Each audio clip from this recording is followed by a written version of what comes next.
Hacking the most unpredictable system out there, human behavior. I'm going to share a deeply personal story with you today.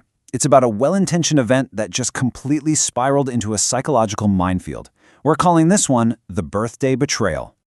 Let me ask you something. Have you ever gone totally out of your way to help a friend? Like really bent over backward to solve a massive crisis for them, only to be completely betrayed in return? Oof, it's a gut punch, right? Today, we're looking at exactly this kind of situation. I wanted to hook you into this premise right away because it perfectly sets the stage for what happens when good intentions crash headfirst into a really harsh reality. It's a dynamic that happens everywhere: workplaces, families, friendships. When we give our absolute best and just get the worst thrown back at us, how do we even process that? Let's walk through exactly how this story unfolded. All right, let's start at the beginning.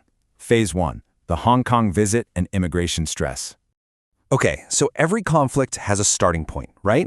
Here's how this one kicked off. A friend of mine came out to Hong Kong to visit me specifically for my birthday.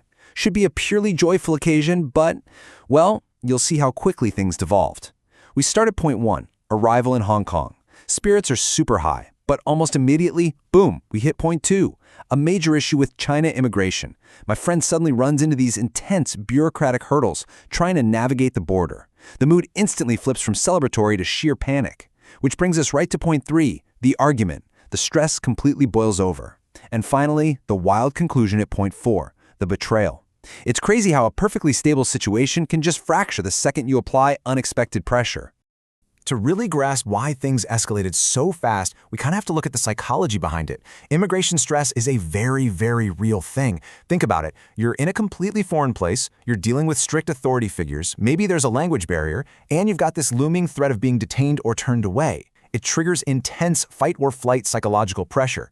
And here's the absolutely crucial thing to remember. When human beings experience that kind of intense anxiety and feel a total loss of control, they often exhibit what's called displaced anger.